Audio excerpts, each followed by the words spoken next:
But मैं ये कहना चाहूँगा कि आदिपुरुष एक मौका था, हम प्रूव कर सकते थे कि हम भी एक अव्वल दर्जे की फिल्म बना सकते हैं। पर हमने क्या बनाया? वो डायलॉग चेंज करना तो एक हिस्सा है। इस फिल्म में इतनी खामियां हैं, आप क्या क्या चेंज करोगे? ये जो बिजनेस हुआ है इस फिल्म का, कुछ भी नहीं है। इसका स्कोप, इसका पोटेंशियल तो बहुत ज्यादा है, बट फॉल्ट है फिल्म में, फॉल्ट है फिल्म की लिखाई में, फॉल्ट है फिल्म की एग्जीक्यूशन में, फॉल्ट है फिल्म की परफॉर्मेंसेस में, फॉल्ट है फिल्म की एक्टर्स की लुक्स में। ओवरऑल ये फिल्म फॉल्टी है।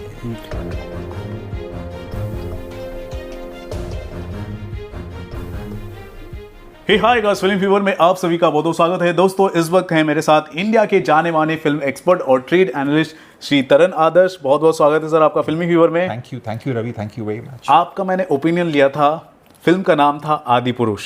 ये एक ऐसी फिल्म थी जिसको लेकर काफ़ी बातें हुई, क्रिटिसिज्म हुआ, और बॉक्स ऑफिस पर ओपनिंग वीकेंड के दौरान इसने अच्छी खासी कमाई भी कर ली। बिल्कुल, क्योंकि एक्सपेक्टेड था, क्योंकि एडवांस बुकिंग हुई थी।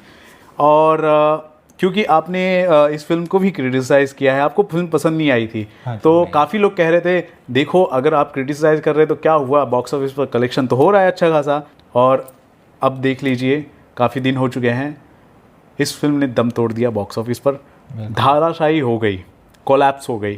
क्या कहेंगे सर, बॉक्स ऑफिस कलेक्शन जिस हिसाब से रहा फिल्म का? प्रभास थे, बड़े बड़े फिल्म मेकर्स थे। देखिए, पहली बात तो मैं ये कहना चाहूँगा कि मानता हूँ कि पहले 3 दिन के आंकड़े इसके बहुत ज़बरदस्त थे, इसलिए क्योंकि प्रभास एक बहुत नामचीन सितारे हैं, बहुत बेहतरीन और बहुत टॉप एक्टर हैं। पर मोस्ट इम्पॉर्टेंटली रामायण, उसके साथ हमारी श्रद्धा जुड़ी है, हमारी आस्था जुड़ी है।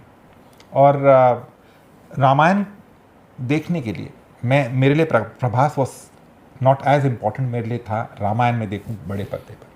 That was very important. कुछ चीज़ें सर क्या होती है ना, बिजनेस से बियॉन्ड होती है। बिल्कुल जी, बिल्कुल। तो यही बात इस फिल्म का, जो जिस तरह से उन्होंने पर्दे पर दर्शाया है, जो डायलॉग हुए हैं, जो डायलॉग ऑफ कोर्स उन्होंने चेंज किए हैं, पर वो डायलॉग चेंज करना तो एक हिस्सा है।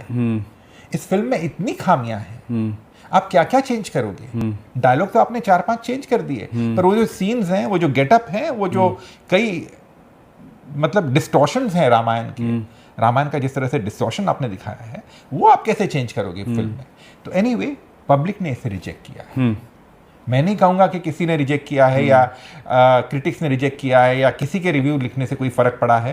इसे ऑडियंस ने रिजेक्ट किया जी, है। जो सबके भगवान होते हैं। देखिए, audience is a final authority. मैंने हमेशा ये माना है कि जो ऑडियंस कहती है ना, वो फाइनल वर्डिक्ट होता है।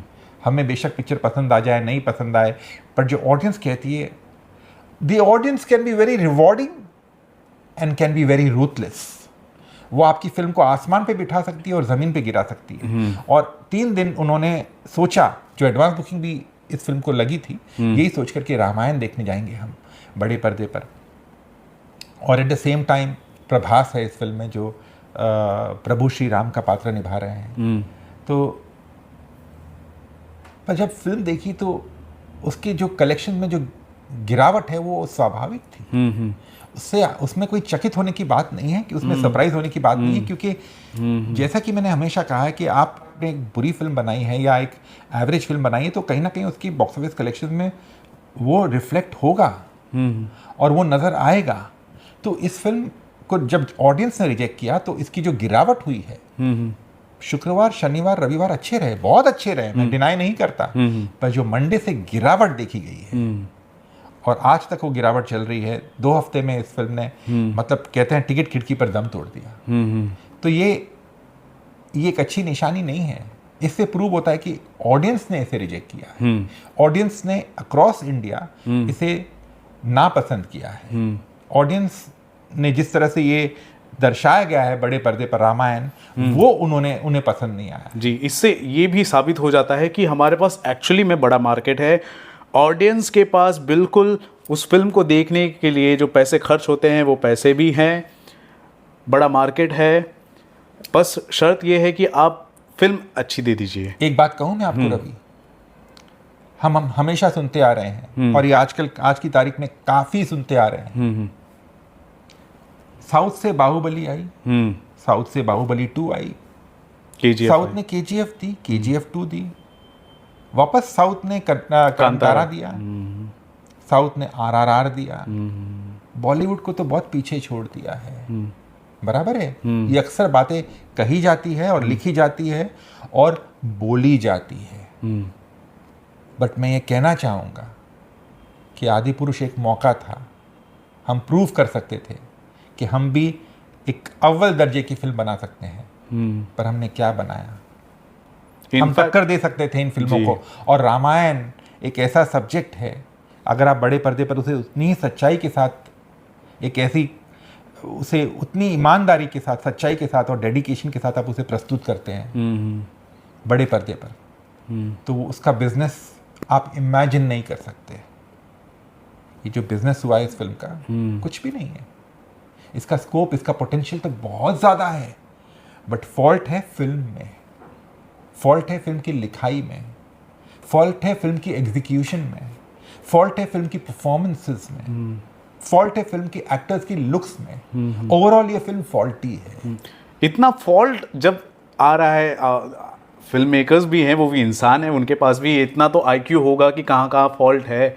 इतना जब फॉल्ट दिख रहा होगा तो उसको दरकिनार ये लोग किस हिसाब से कर रहे होंगे, आपको क्या लगता है? देखिए, मैं इसका जवाब नहीं दे सकता, बट मैं इतना ज़रूर कहूँगा कि प्री प्रोडक्शन होता है हर फिल्म का। प्री प्रोडक्शन से मैं एक आम आदमी को समझा दूँ कि शुरू करने से पहले, ये बात मैं मानता हूँ, हर किसी को अपनी फिल्म शोले लगती है, मुगले आजम लगती है, वहाँ वो भी मैं समझ जाता हूँ, मैं भी मानता हूँ, बट एक प्री प्रोडक्शन होता है कि आप शूटिंग शुरू करने से पहले, लिखाई जब आप डिस्कस कर रहे हैं, तो बहुत सारी लुक आते हैं, लुक टेस्ट होता है, उसमें आपको संभल जाना चाहिए था। हाँ। ये लॉर्ड ऑफ द रिंग्स नहीं है, ये प्लैनेट ऑफ द एप्स नहीं है, ये कोई वेस्टर्न एडवेंचर नहीं है, बराबर है, ये रामायण की बात कर रहे हैं आप। तो आपको उतनी सच्चाई, उतनी ईमानदारी से इसे दर्शाना बहुत ज़रूरी है। सिर्फ ऐसा नहीं कि आप आदि पुरुष ही देख लीजिए, ऐसी कई ऐसी फिल्में आई हैं जिसमें ना सर है ना पैर है, और कई ऐसी फिल्में हैं जिसको रिजेक्ट कर दिया गया है। तो मैं इसलिए आपसे पूछ रहा हूँ कि ऐसे फॉल्ट जब दिखाई दे रहे होते हैं तो फिर भी आप उसे अप्रूव कैसे कर देते हैं? ये देखिए क्या होता है कि ये ऑफ लेट, यानी कि हाल ही में इसका जो फ्लॉप्स का जो परसेंटेज है वो बहुत बढ़ चुका है। और मैं यहाँ ये भी कहना चाहूँगा कि इस साल की जो अभी 6 महीने हो गए, तो अगर आप मुझे कहें कि समराइज करने के लिए, ऑफ कोर्स फ्लॉप्स हम पहले भी दे देते, ऐसी बात नहीं है कि सडनली इतने सारे फ्लॉप्स आ गए हैं, पर मैं इतना ही कहूँगा, थोड़ी खुशी ज़्यादा गम। क्यों? क्योंकि बड़ी बड़ी फिल्में जिस तरह से ढेर हो रही है टिकट खिड़की पर, उससे दुख होता है। इसका मुख्य कारण ये है कि पहली बात तो इन टर्म्स ऑफ इकोनॉमिक्स, जिस तरह से प्राइसेस दी जाती है, जिस तरह से प्राइसेस एक्टर्स को दी जाती है, एक्टर्स की फीस की बात कर रहा हूँ, या डायरेक्टर की फीस, या अन्य लोगों की फीस जो होती है, वो आसमान छू रही है। ओवर पे इतना क्यों हो रहा है सर, आपको क्या लगता है? देखिए, ये एक कॉर्पोरेट कल्चर भी जिसे कह सकते हैं, कॉर्पोरेट आ गया है। मैंने 1970s से देखा ये दौर। 1970s में इंडिविजुअल प्रोड्यूसर्स होते थे, तो वो कंट्रोल में रखते थे बजट को, बराबर है। पर जब से एक कॉर्पोरेट कल्चर आया फिल्म इंडस्ट्री में, यहाँ से प्राइसेस जो हैं, एक्टर्स की फीस जो हैं, वो ऐसी तेजी रफ्तार से बढ़ने लगी कि अब आसमान छू रही है। आज 100 करोड़, 125 करोड़, 90 करोड़, 125 करोड़, 150 करोड़ हम सुनते हैं। मैं इसके बारे में कमेंट नहीं करना चाहूँगा, पर हम पढ़ते ज़रूर हैं। और मैं ये सोचता हूँ कि भाई आप राइटिंग पे थोड़ा ध्यान दे दीजिए। स्टार्स इंपॉर्टेंट है, मानता हूँ मैं, किसी भी फिल्म के लिए स्टार पावर होना बहुत ज़रूरी है, बट उससे भी बड़ा है कंटेंट पावर। क्योंकि जब कोई भी फिल्म शुरू होती है, अंधेरा होता है, फिल्म शुरू होती है, तो एक्टर्स मायने रखते हैं, बट वो कहानी मायने ज़्यादा रखती है। आप क्या कह रहे हैं वो ज़्यादा मायने रखता है उस पर्दे पे, और 2.5 घंटे के अंदर आप क्या कहना चाहते हैं वो उससे भी ज़्यादा मायने रखता है। हमारी लिखाई इतनी कमज़ोर हो गई है, our writing is so flawed. यहाँ से हम आलसी हो गए हैं शायद, कॉर्पोरेट कल्चर की वजह से, इतने पैसे ओवर पे की वजह से ओवर डिपेंडेंस हो गए हैं स्टार्स पे, और हम उन्हें इतनी फीस भर भर के दे रहे हैं कि वो शायद उनको लग रहा है कि भाई हमारे वजह से फिल्म चल रही है, बट जब वो फ्लॉप होती है तो अक्सर होता है इंडस्ट्री में। हाँ, पूरा ठीक रहा तो ओम राउत पे और मनोज मुंतशिर पे अभी डाला गया है। सब पे इल्जाम आ जाते हैं। और मैं आदि पुरुष की बात नहीं कर रहा हूँ, मैं बरसों की बात कर रहा हूँ। बरसों से ये ट्रेंड देखा जाता है कि कभी खराब मौसम को दोष दिया जाता है, कभी एग्जामिनेशन पीरियड को, कभी क्रिकेट मैच को, कभी कोई और आईपीएल मैच को, मतलब कोई भी आप उठा लेते हैं। हम ये नहीं देखते कि पिक्चर हमारी वजह से भी फ्लॉप हुई, और जिस तेजी से आपने प्राइस बढ़ाई है उस तेजी से आपने प्राइस घटाई क्यों नहीं। ये एक सवाल है जो हर एक्टर को अपने आप से पूछना चाहिए। मैं नहीं कहूँगा कि मैं पूछ रहा हूँ, पर हर एक्टर को अपने आप से, अपने कॉन्शियस में ये बात, सवाल जो है वो पूछना चाहिए कि क्या जो आप चार्ज कर रहे हैं या आपको जो कॉर्पोरेट्स दे रहे हैं, और यही सवाल कॉर्पोरेट्स के लिए भी है, क्योंकि you are bleeding right now, the industry is bleeding right now. Industry एक नाजुक दौर से गुजर रही है। ये कहना भी सही होगा कि इंडस्ट्री आईसीयू में फिर पहुंच गई है। जो पठान के बाद एक जोश आया था कि एक फिल्म इंडस्ट्री में कॉन्फिडेंस आया था, एक खुशी की लहर आई थी, अब वापस ऐसा लग रहा है कि ये क्या हो गया है। जब फिल्में नहीं चलती और फिल्में ढेर हो जाती, बड़ी फिल्में जब नहीं चलती तो बहुत दुख होता है। तो उम्मीद करते हैं कि आने वाले समय में करेक्शन हो। By correction I mean the prices के हवाले से, स्टाफ फीस के हवाले से, और अगर आप इकोनॉमिक्स कंट्रोल करेंगे। हमारे कई प्रोड्यूसर्स हैं और मैं उनके नाम भी लेना चाहूँगा, स्वर्गीय राज कपूर साहब, स्वर्गीय मनमोहन देसाई साहब, स्वर्गीय प्रकाश मेहरा साहब, इनके साथ मैंने इंटरैक्ट किया है। स्वर्गीय BR चोपड़ा साहब, स्वर्गीय यश चोपड़ा साहब, इनकी फिल्मों के जो इकोनॉमिक्स थे, जो बजट्स होते थे, वो कंट्रोल्ड होते थे। Because it is never the film, not the film that fails, it is the budget that fails. आपकी बजट अगर इतनी बढ़ जाती है कि उसे रिकवर करना मुश्किल हो जाता है। और यही रीज़न है कि उस वक्त ये जो फिल्में बनती थी, अधिकतम फिल्में बहुत कामयाब होती थी। फ्लॉप्स होती थी, मैं मानता हूँ, पर ऐसा नहीं कि जिस तरह से आज हो रही है, जिस तरह से आज इस तरह के नुकसान होते हैं।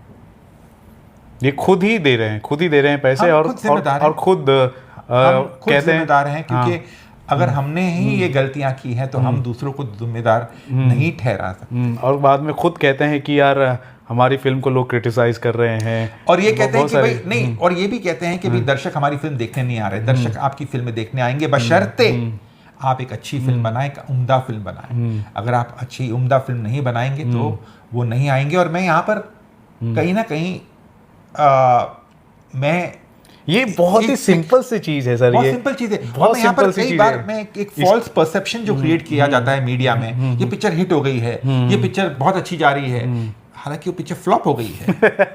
हाँ, पर वो जो परसेप्शन किया जाता है ना, तो एक्टर को शायद खुश करने के लिए, शायद, मैं किसी फिल्म का नाम नहीं लूंगा, इन द पास्ट भी ऐसा हुआ है।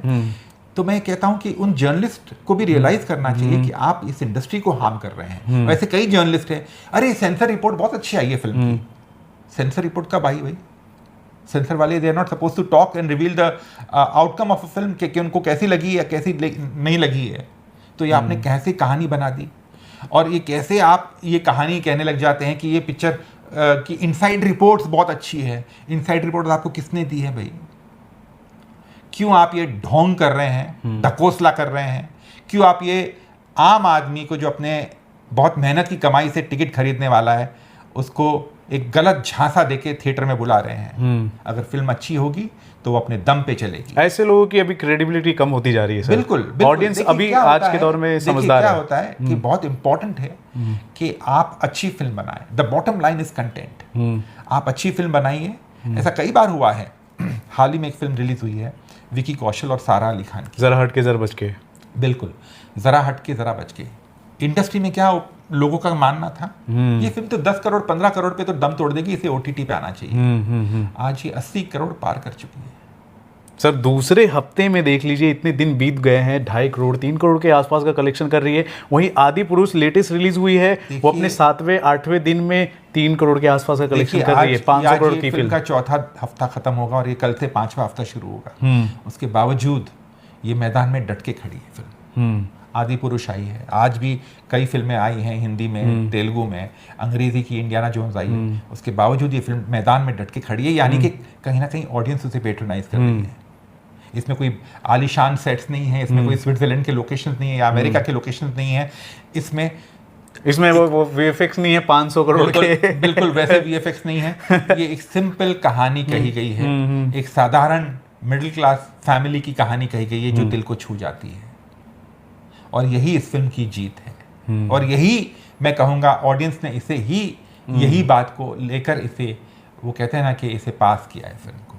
जी, दिलीप साहब का जो डायलॉग है ना, एक कहावत है कि नो एक्टर्स या फिर no one can rise above the script, आज भी मतलब वो मेरे ख्याल से निरंतर अनंत काल तक ये चलता रहेगा ये कहावत। No actor can rise beyond a weak script. ये बात सच है कि आप एक कमजोर कहानी का सहारा लेकर आप अपनी इमारत बुलंद खड़ी नहीं कर सकते।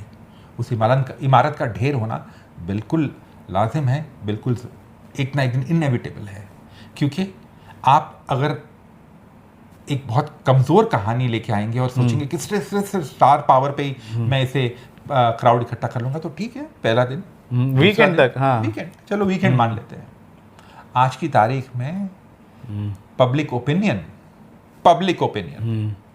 आग से ज़्यादा तेज़ फैलते हैं सोशल मीडिया के ज़रिए, आपके व्हाट्सएप के ज़रिए, आपके फेसबुक, इंस्टाग्राम, ट्विटर के ज़रिए। एक आम आदमी अपने दोस्त को कह देता है पिक्चर अच्छी नहीं है या पिक्चर बहुत अच्छी है, देखना ज़रूर परिवार सहित। तो ऑडियंस का बोलबाला हमेशा था और आज भी है। इतना हो गया कि आज की तारीख में ऑडियंस बहुत रूथलेस हो गई है, क्योंकि उनके पास एक ऑल्टरनेटिव भी है, OTT।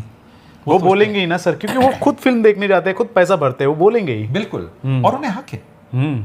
तो इसलिए coming back to the same thing, अच्छी कहानी दीजिए और वो फॉल्स परसेप्शन क्रिएट मत करिए कि हमारी पिक्चर हिट हो गई है, क्योंकि आप अपने आप को धोखा दे रहे हैं, ऑडियंस को नहीं। ऑडियंस इज वेरी स्मार्ट, वो सब समझती है। वो थिएटर्स में जाके जब वो एक पर्टिकुलर ऐप में जाके देखती हैं कितनी सीट्स खाली और कितनी सीट्स फुल हैं, उससे उनको अंदाजा हो जाता है कि ये फिल्म कैसी चल रही है, कैसी कामयाब हो रही है, नहीं कामयाब हो रही है।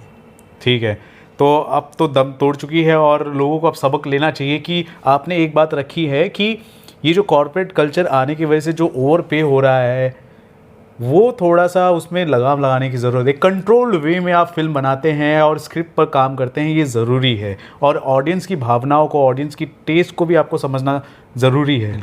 और फॉल्स परसेप्शन जो है उसको मत क्रिएट कीजिए, ठीक है, ये भी ज़रूरी है। सो गाइस, आपने सुन लिया क्या कहना है श्री तरण आदर्श का about the box office collapse of आदि पुरुष। आपको बता दूं, साल की सबसे बड़ी फिल्म थी और जब से अनाउंस हुई थी, इस फिल्म को लेकर काफ़ी इंतज़ार किया जा रहा था, लोग बातें भी कर रहे थे, लेकिन बॉक्स ऑफिस पर धाराशाही हो गई। इस फिल्म के अंदर बहुत ही ज़्यादा पोटेंशियल था। ये जो भी कलेक्शन हुए वो सिर्फ it's just like a peanuts, okay, कुछ भी नहीं है, कुछ भी नहीं था। और इसका पोटेंशियल बहुत ज़्यादा था क्योंकि ये रामायण पर बेस्ड फिल्म थी, लेकिन इस फिल्म ने सभी को निराश कर दिया। फिर भी इतना कलेक्शन किया, ज़रा सोचिए अच्छी फिल्म होती तो कितना कलेक्शन करती।